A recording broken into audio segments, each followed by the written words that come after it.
coming up on The World Today.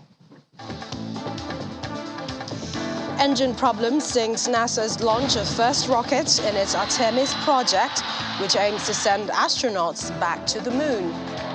Belgium's energy minister warns that EU countries will face 5 to 10 terrible winters if nothing is done to reduce natural gas prices. And Bolsonaro and Lula face off in Brazil's presidential debate.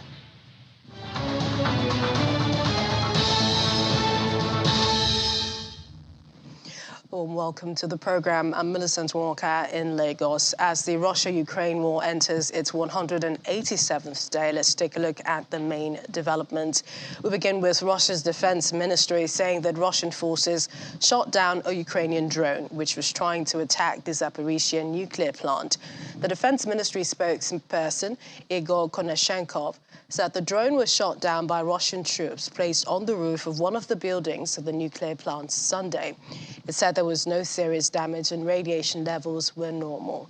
Konashenkov also claimed that Russia had shot down 2 Ukrainian Su-25 fighter jets over the regions of Zaporizhzhia and Donetsk.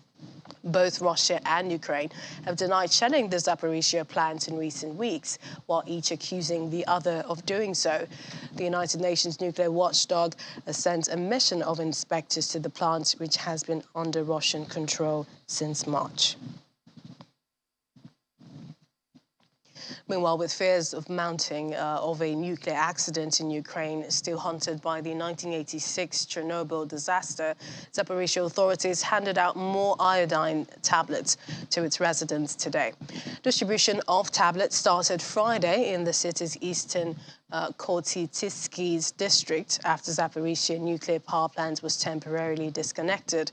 According to local reports, residents are being taught how to use iodine in case of radiation leaks. Zaporizhzhia is located 55 kilometers, so that's 34 miles northeast from Europe's largest nuclear power plant in Enerhoda, currently occupied by Russia. Russian artillery fired at Ukrainian towns across the river from the Zaporizhzhia nuclear power plant overnight. This is according to local officials on Sunday, adding to fears of radiation disaster. Captured by Russian troops in March but run by Ukrainian staff, Zaporizhzhia plant has been a hot spot in a conflict that has settled into a war of attrition fought mainly in Ukraine's east and south 6 months after Russia launched its invasion. Now, the team of investigators from the International Atomic Energy Agency, IAEA, the United Nations nuclear watchdog, will soon gain long-sought access to the Russian-occupied Zaporizhzhia nuclear plant in Ukraine. Today, IAEA Chief Rafael Grossi tweeted that the mission to the plant is now on its way. The announcement included an image of 13 staff members and appeared to be taken at the VIP terminal of Vienna Airport.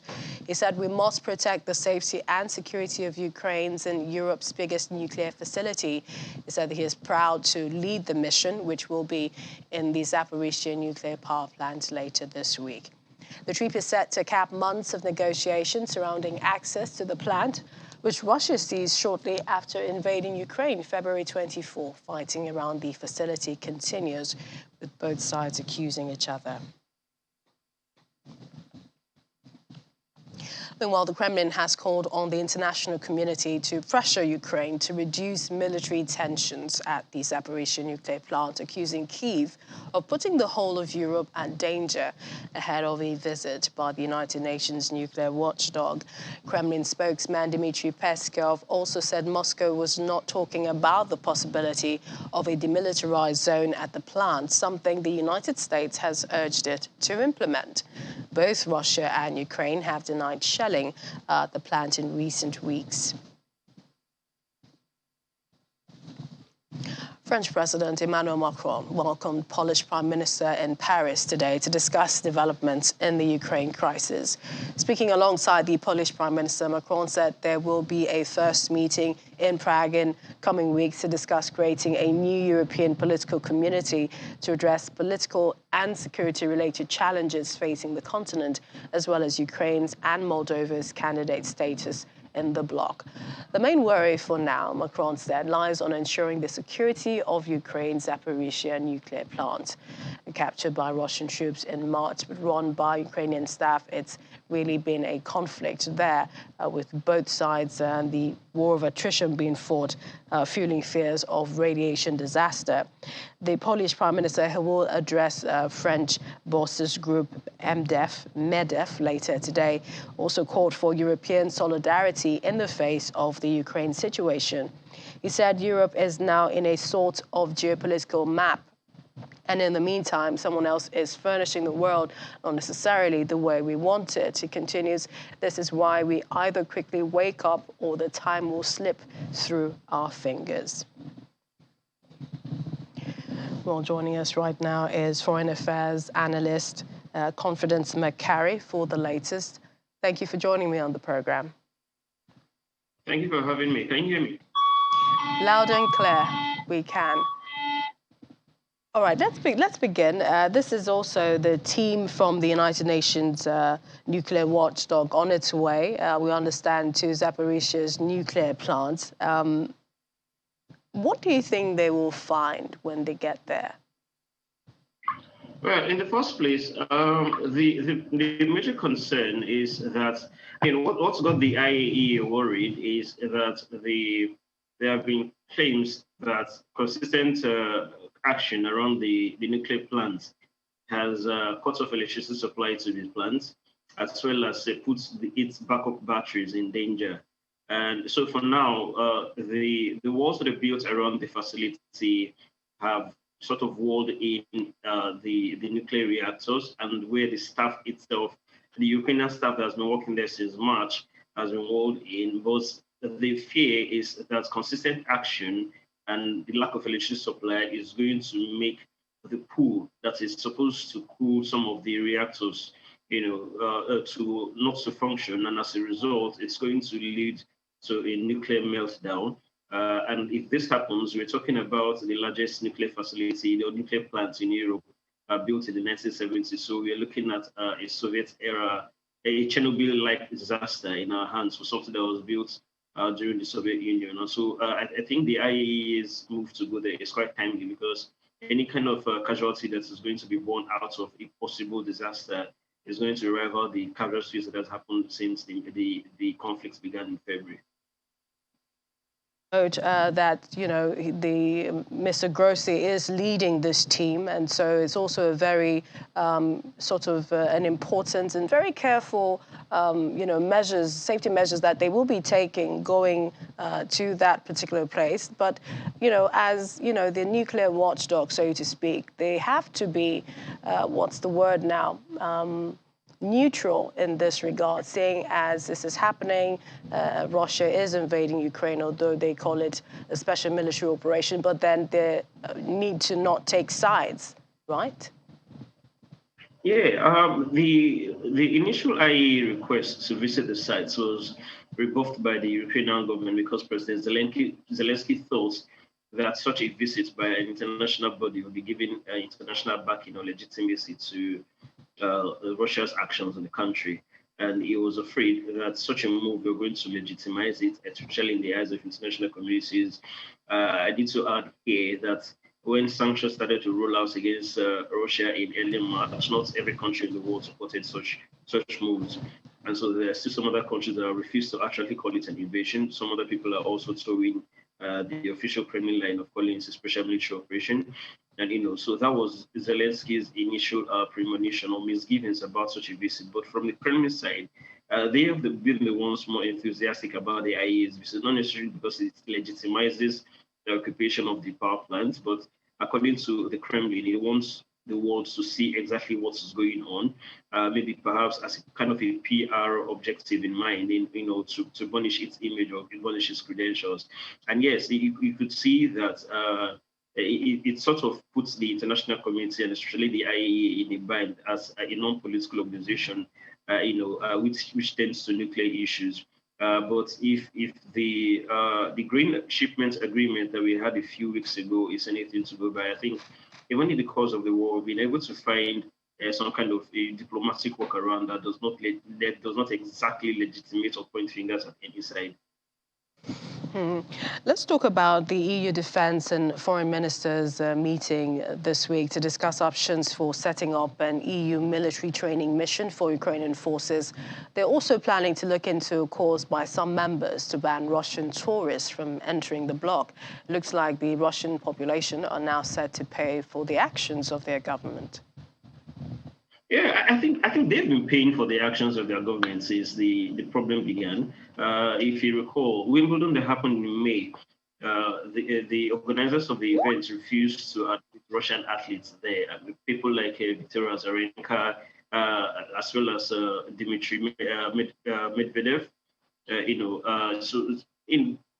Quite a lot of Russian and Belarusian athletes were prevented, much to the chagrin of the ATP, who decided to respond by saying that points that are awarded to Wimbledon participants will not count. Also, besides that, there have been a series of moves to ban Russian artists in the entertainment space. During this year's Cannes Films Festival, the organizers refused to accept delegations from Russia, even though some of the delegations have actually written to the Kremlin to stop its actions in Ukraine.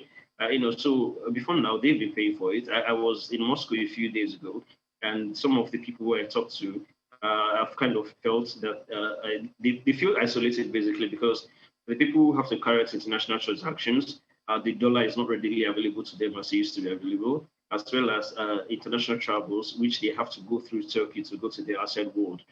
So I think they've been paying for it. Right now, I think it's what they're doing is what the West is doing is to try to extend the hard-biting sanctions they've put in place for the past few months and hoping that it will stick.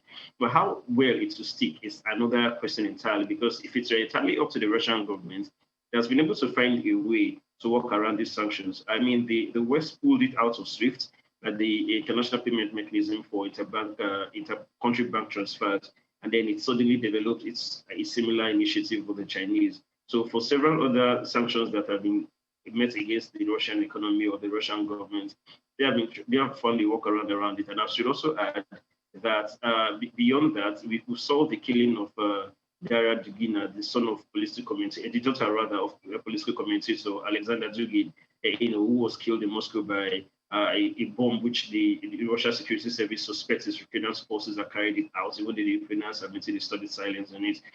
So we're seeing is an increased sustenance of pressure. It has been going on for a while. It's still going on now. I still think that throughout the course of the conflict, it's still going to continue. But the question is, how will these things matter, or how will they last if the people who are the target of these measures actually find a workaround around it? And I have to say that a lot of them are actually finding a workaround around these issues.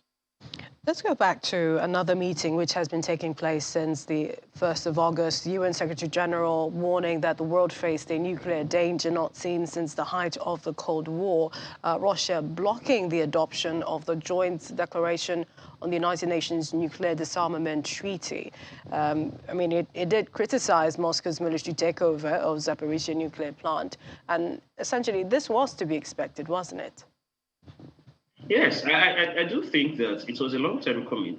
If you cast your mind back to what happened in 2017, the Trump administration's decision to pull out of the Intermediate Nuclear Forces Treaty, which was supposed to expire in 2026, there were a lot of consternation from not just Russia, but its friends in the East, given the dangers of nuclear proliferation and the rest of that. Even while that was going on, the US was trying to get North Korea and Iran to back up their nuclear ambition. So the Russians saw it as kind of hypocritical for what the United States was trying to do. And then it wasn't quite surprising that it refused to back the resolution on the non-proliferation treaty that started in the 1970s between the US and the Soviet Union. For the Russian part, I think its deputy foreign minister or its representative to the General Assembly kind of called its reason for not backing or pulling out of that, or not supporting the resolution was because of what it refers to as textual imbalance. That it doesn't accurately capture both sides of the conflict, and it tends to put the entire blame on Russia and all of that. But I do think that if we had that resolution passed through, it should have been surprising. We saw what happened in the United Nations Security Council at the onset of the war, when Russia and its friends sought to, veto any mention of Russia's culpability in actions that are going on in Ukraine, and it sort of paralyzed the Security Council. And I think the United Nations itself has been a political battleground for legitimization of lots of issues on both sides of the divide. And I do not think that for such an important body like the UN, the Russians would be willing to be able to give up that kind of an important platform, to be led as sheep to the slaughter, for lack of a better term, especially when its interests have been threatened. So yes, to answer your question, it's not entirely surprising. I still think that if these guys, the people who bring the resolution forward, if they are going to accommodate most of what Russia considers as its interest, perhaps the resolution is going to pass. But for now, I don't think so. And it's important to note that the people who brought forth the resolution have also sort of lost interest, given how long it has dragged. 40 years since 2020, when you were supposed to hold given COVID, and now in 2022, when the political impasse is already putting it on hold yet again. Just before we let you go, 6 months of the war in Ukraine. It's been described, some analysts say Ukraine is gaining initiative but making no push. They say Western allies are providing Ukraine enough assistance to deprive Russia of victory, but no defeat. What's your conclusion? Well, I think it has been aptly described. Currently, before going back on this call, about 2 hours ago, the Ukrainians started an offensive to retake Kherson, which is in southern Ukraine. And before now, we've seen large explosions and military actions in the Crimea, which Russia annexed in 2014. So we've seen quite a number of launched actions by the Ukrainians to retake some of the lost cities. But the question remains as to Ukraine's ability to take on these areas that, of course, the Russians have been holding back, which, of course, some of their strategies will be to cut off Russia's supply lines, which have been very, very hard to do. I also think that another question that some of the analysts and even the participants in this dogfight should be asking themselves are, what territories are expendable? For me personally, I do not think that a territory like Crimea would be easily given up, and despite Ukraine's actions, so they know that it's not going to be an easy fight, which is why they resorted to be using amphibious assault, even though they claim not to be present in Crimea and all of that. They've maintained a studied silence, But to the entirety of the conflict, we are seeing a stalemate, and this is actually the most depressing state of any war of attrition. Both sides try as much as possible to avoid a stalemate because of the immense cost in terms of resources, fatalities, and the psychological toll it will have on both sides. And I do think that I think it's still going to drag on. But at the end of the day, you still consider the fact that a diplomatic settlement is much more the safer option to get out of this mess. But for Ukraine retaking the offensive now, I think we'll have to wait to see what happens in the coming weeks. We always appreciate your time on the program. Foreign Affairs Analyst Confidence Makari, thank you for joining me on the program. Thank you for having me once again. And Swedish Prime Minister Magdalena Andersson said Sweden would provide a further 500 million crowns, that's about $46.75 million in military assistance to Ukraine to help it defend itself against Russia's invasion. She told reporters after hosting Ukraine's Foreign Minister Dmytro Kuleba for talks that her government would provide a total additional package of 1 billion crowns, both military and civilian assistance to Ukraine. Borders must never be changed by force or war. And it is our duty and honor to support you. That way is why my government will go forward with the new support packages to Ukraine with a value of 1 billion Swedish kronas, approximately $100 million. The first part is a new military support package of 500 million Swedish kronas. And the contents of this new support package corresponds to requests from your side and will complement donations made by other nations. A decision will be taken in the near future. The second part is to support Ukraine's economy, resilience and recovery with another 500 million Swedish krona. I will be very honest. Immediately after thanking Sweden for everything that has been done, I raised the issue of weapons supply to Ukraine, because when you fight a war, what you need the most is weapons, weapons, and again weapons. Ukraine. The best thing Sweden can do in the field of defense in the coming weeks is to provide Ukraine with its famous self-propelled howitzers, archers, with air defense rockets, RBS-70, with more shells for our artillery systems, because this is, as weird as it may sound, the best way to save human lives, including the lives of civilians, and to save more Ukrainian villages, towns, and cities from destruction, is to provide Ukraine with more weapons, so that we will be able to repel Russian aggression and Russian army. Earlier today, Russia's defense ministry released footage of Chinese and Mongolian army units that have arrived in the Primorye region in the country's far east ahead of joint military drills. The military exercises, codenamed Vostok 2002, are set to begin September the 1st and will last 1 week. Russia, China, India, Belarus, and Tajikistan are among nations taking part in the maneuvers. Earlier this month, China's defense ministry said its participation in the exercises was part of an ongoing bilateral annual cooperation agreement with Russia.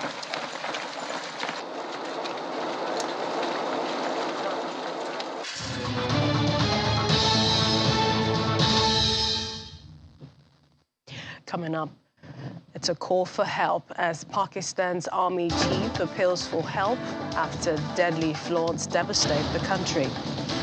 Please stay with us. Welcome back. The history of nuclear testing began early on the morning of 16th July 1945 at a desert test site in Alamogordo, New Mexico, when the United States exploded its first atomic bomb. In the 5 decades between that fateful day in 1945 and the opening for signature of the Comprehensive Nuclear Test Ban Treaty, CTBT, in 1996, over 2,000 nuclear tests were carried out all over the world. A breakdown shows the U.S. conducted tests over 1,000 tests between 1945 and 1992. The Soviet Union carried out about 715 tests as well. The UK carried out 45 tests between 1952 and 1991. France carried out 210 tests between 1960 and 1996. China has carried out 45 tests, and this is between 1964 and 1996. India carried out 1 test in 1974. However, since the CTBT was opened for signature in September 1996, 10 nuclear tests have been conducted. Well, the culprits are India, conducting 2 tests in 1998, followed by Pakistan the same year, and the Democratic People's Republic of Korea conducted nuclear tests in 2006, 2009, 2013, 2016, and the following year. The treaty, the Comprehensive Nuclear Test Ban Treaty, bans nuclear testing everywhere on the planet, the surface, atmosphere, underwater, and underground. It's a treaty that takes on significance as it aims to obstruct the development of nuclear weapons. It makes it almost impossible for countries that do not yet have nuclear weapons to develop them. And it makes it almost impossible for these countries to make new or more advanced weapons. All 44 states specifically listed in the treaty, those with nuclear technology capabilities, as at the time of the final treaty negotiations in 1996, must sign and ratify the treaty before it can enter into force. Now, of some of these countries, 8 are still missing, and that includes China, DPRK, Egypt, India, Iran, Israel, Pakistan, the United States. Well, joining me now to talk more about this, and this is being, of course, this being August the 29th, the day of the International Day Against Nuclear Tests, is Dr. Uche Madu. He's the head Comprehensive Nuclear Test Ban Treaty Organization Unit with the Nigeria Atomic Energy Commission. We'd like to thank you for joining us on the program. Thank you, Wilfred, for having me.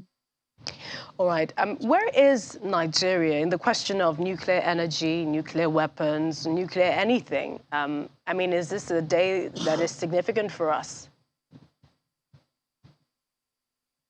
Definitely is a day that is very, very significant for us as a nation, in the sense that the act establishing the Nigerian Atomic Energy Commission was first promulgated in 1976, and in 2006, the commission was activated. 30 years great difference, and within this period, anything could have happened.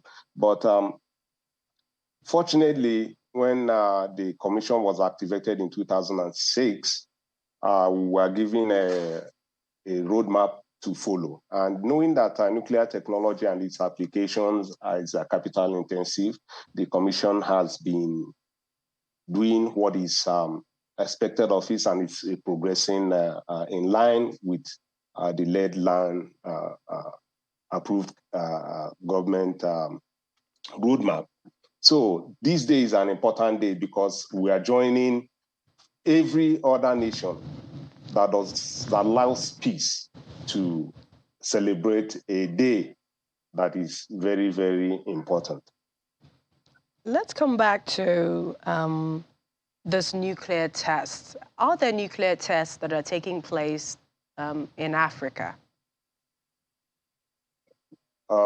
No, not at all. For now, not.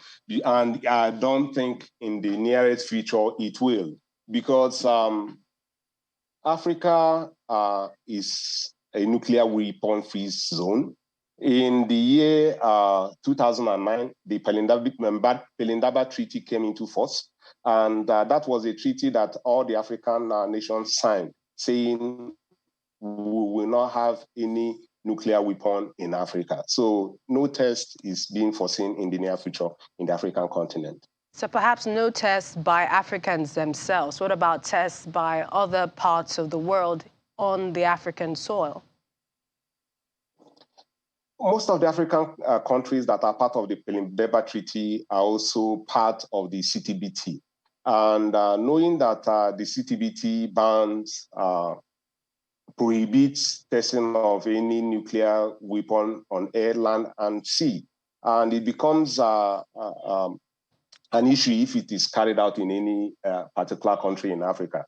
I don't foresee it happening, and I don't foresee it being an issue with regards to the African continent. By the reason of, like I said, by the reason of the Pelindaba Treaty, you will never allow anybody to come and test any weapon in your country. So not allowing anyone doesn't mean that it isn't happening. It is not happening at all. Let's talk and about. It will not happen.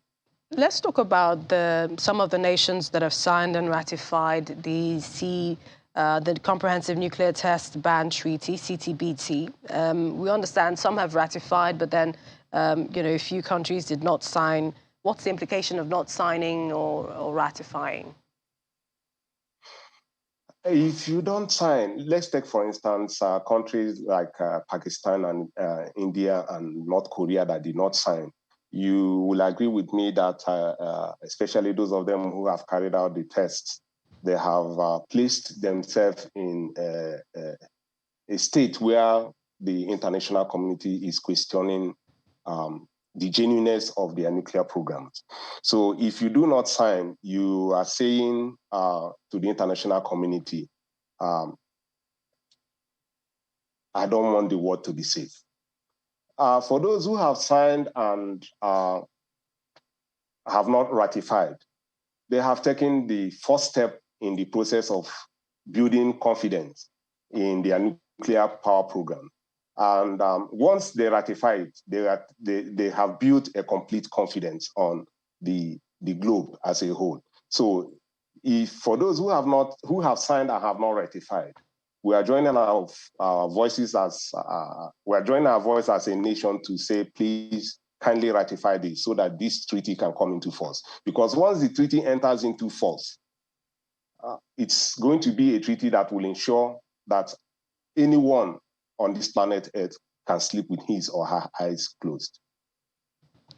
Talking about, on the subject of nuclear power plants, nuclear weapons, nuclear tests, I mean, what lessons can the world learn? We understand there are some benefits to nuclear energy, for example, in health, cancer, solving that as a problem in terms of energy, providing power. And then you have the other, maybe extreme end of, the nuclear weapons and the dangers and, what we're seeing in Zaporizhzhia, the power plants and the destruction. So where is the balance in all of this, the pros and the cons, for anything nuclear in the world? The truth is that nuclear has come to stay. And it plays a key role in virtually all sectors of the economy. Virtually every aspect of human life, one way or the other, is touched by one nuclear application or the other. The balancing act in it, or the equity in it, is for nations to develop according to their needs in peaceful uses of nuclear energy. For those who want to use it for weapons, they are saying, we do not want peace. And the world is saying, we need peace. So the balancing act is for the voices of the other countries who need peace to put pressures on them and say, we need peace, and the world must be secured for our generations unborn. Like you rightly said, for a nation like Nigeria, we are pursuing a peaceful use of nuclear technology. You've mentioned the area of health. In agriculture, it's being used in food irradiation. It's also being used for sterile insect technique to control insects that carry diseases like fly. And then we're also applying it in the industry in non-destructive testing of pipes to ensure that they meet the required pressure. So it's good for each and every nation to develop its capability and its capacity to use nuclear in a peaceful manner. We want to appreciate your time, Dr. Uche Madu, Head Comprehensive Nuclear Test Ban Treaty Organization Unit with the Nigeria Atomic Energy Commission. Thank you so much for joining us on this day, International Day Against Nuclear Test.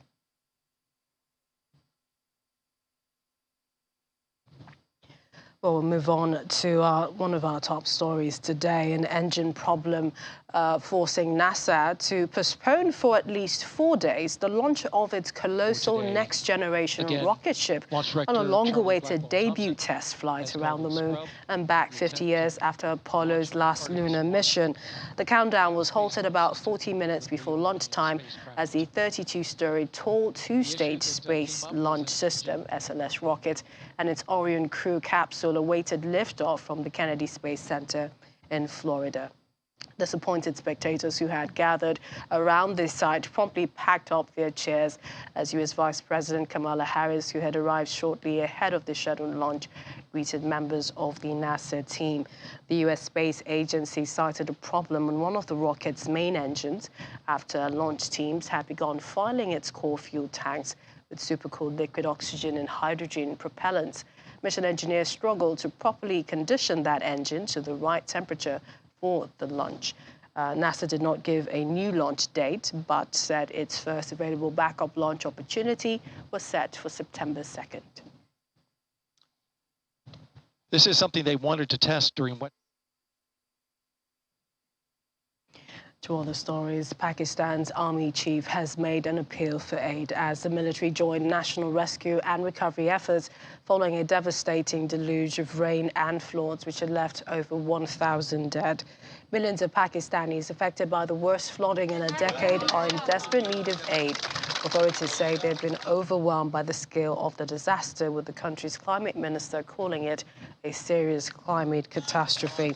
The military has joined the country's national and provincial authorities with the Army Chief General Qamar Javed Bajwa visiting the southeastern province of Sindh, which has been hit heavily by the rains. People living in camps after being displaced by the deadly floods welcomed the army chief, who spoke to them. Friends abroad, Please come forward and help these people who are in very, very difficult situation. I am sure our expats, as usual, will not disappoint their brethren back home in Pakistan.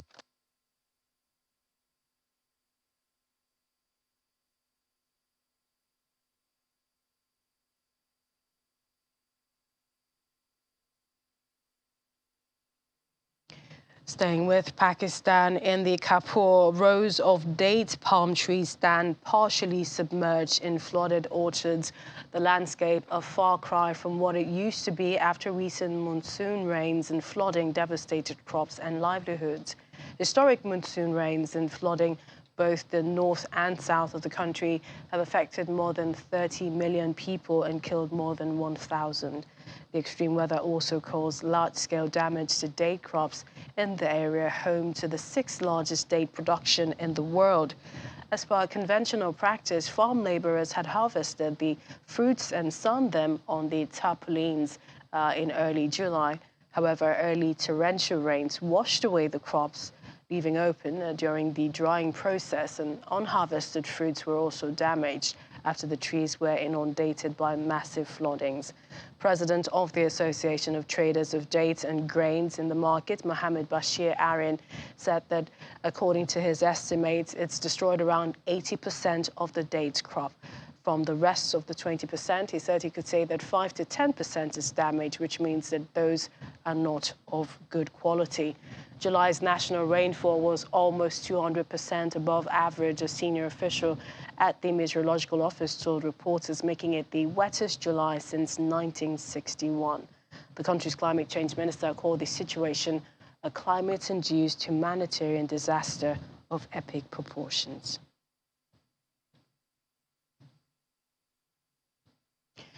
And at least 6 people have been killed after torrential rains caused flash floods and landslides in parts of Sierra Leone's capital, Freetown.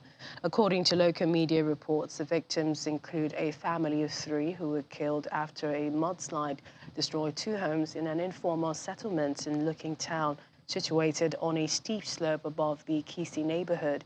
Mayor of Freetown, Yvonne Akisoya, visited areas affected by the heavy rains and urged those affected to move to safe grounds, while thanking the different agencies that came to the aid of affected residents.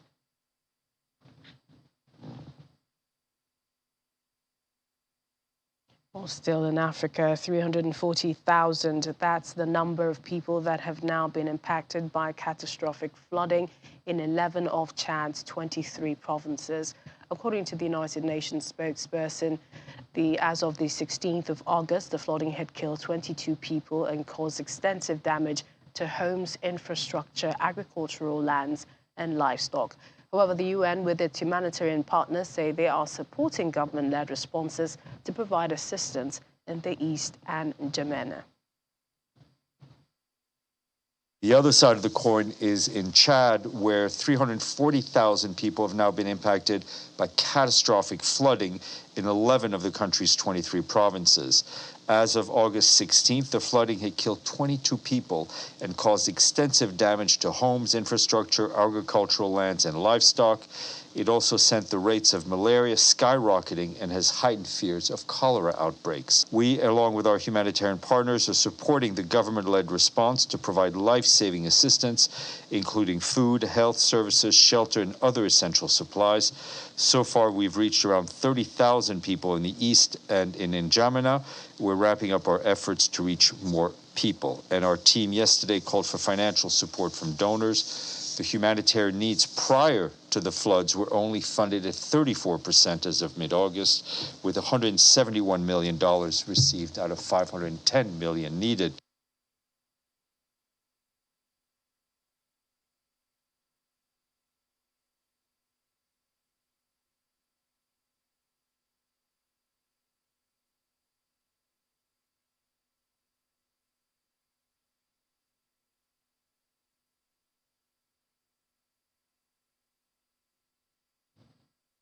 Still ahead on the program, we'll have more on the flooding situation in Pakistan, plus almost 16,000 musicians and singers break record for world's biggest concert in Bogota. We'll hear the sounds when we return.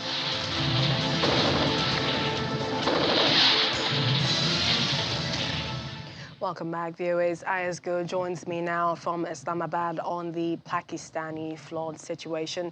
Hello, Ayaz. Give us an idea of the situation in Pakistan. We're hearing that we could have 1/4 or 1/3 of Pakistan underwater as we speak. Well, that's kind of the devastation that we're being told has occurred. And in fact, the United Nations has also confirmed these reports that 1/3 of the country could be left underwater because the monsoon weather continues, and the death toll is also likely to rise as more rivers burst their banks and washing away roads and buildings. And as of this moment, we know that nearly 1,200 people have died in this flooding, and hundreds of others have been injured. It's really sad to hear. The government declared a state of emergency, a national emergency, and also appealed for international help. But what are some of the immediate stopgap measures to help the people? Well, authorities and humanitarian groups are responding to this devastation, but the government of Pakistan and also the United Nations, they both have acknowledged that the scale of the devastation is so huge that Pakistan will require international assistance. And that's why both the United Nations and the government of Pakistan will simultaneously on Tuesday launch a flash appeal of $61 million to help Pakistan cope with this climatic disaster. And there's several other risks to this. I mean, it's affecting agriculture. Farmers were talking about how it affected 80% of their crops. We played that much earlier. And there's also the impact in health in terms of waterborne diseases. Well, if you look at the official statistics that have been provided today by the National Disaster Management Authority, it's more than 1 million houses that have been partially or fully damaged across 72 districts out of the 160 districts of Pakistan. And that shows, that if like 3,500 kilometers of roads have been partially damaged or fully damaged, 160 bridges have been damaged, vital farmlands, and in fact, nearly 900,000 livestock, farm animals have perished in these floods. So it definitely shows the scale of the devastation. And that's why the United Nations itself announced today and estimated that this is the biggest challenge, that humanitarian challenge that Pakistan faces in decades. And, officials here are anticipating it may take them years to rehabilitate the victims of this calamity. I'd like to thank you for this update. We'll speak to you later on. VOA's Ayaz Go is joining me from Islamabad. Thank you again. Thank you. Well, let's go over to Indonesia, where residents of the city of Padang and village in Zaporizhzhia Island, West Sumatra, scurried out of a hospital and other buildings after a 6.4 magnitude earthquake struck off the coast of Indonesia's Sumatra Island, the third tremor to rattle the area since Monday, according to the country's geophysics agency. At the Mohammed Jamil Public Hospital in Padang, staff, patients and families were evacuated outside and on the rooftop as the quake struck.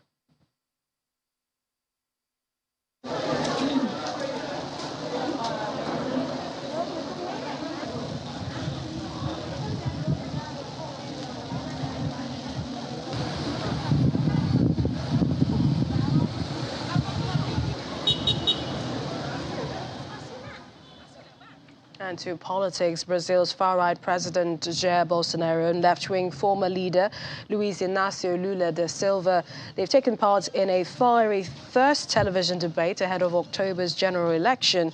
Mr. Bolsonaro accused the ex-president of having led the most corrupt government in Brazil's history, while Mr. Lula in turn said Mr. Bolsonaro had destroyed Brazil. Opinion polls suggest Lula, who served as president from 2003 to 2010, is ahead in the election race, but the gap between the two candidates seems to be narrowing. Sunday, the two frontrunners appeared on TV in Sao Paulo along with 4 other presidential candidates. Tempers were running even higher among the candidates' teams watching the debate on screen backstage. Agradecer esse debate muito importante. Boa noite aos candidatos e candidatas. E boa noite a você que nos assiste. And Bogota broke Sunday, a world record for the biggest concert ever performed to celebrate the country's armed conflict truth.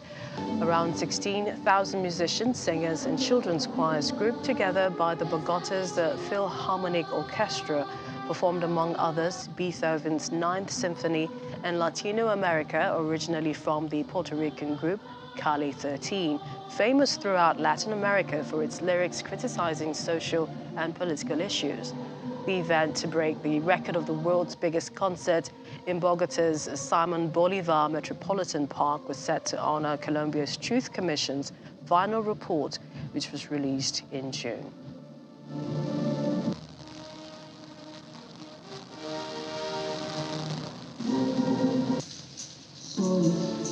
Soy lo que besaron, soy todas las sombras de lo que se robaron.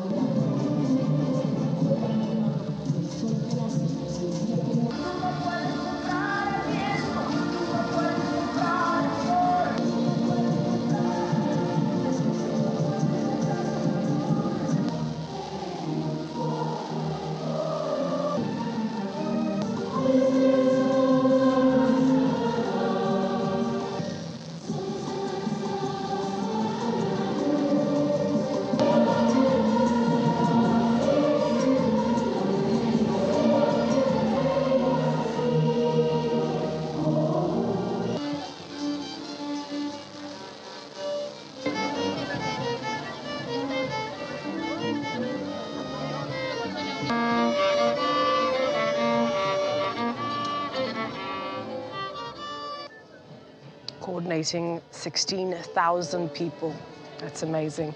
Well, that's our program this evening. Thank you for watching. I'm Melissa Ntumwaka.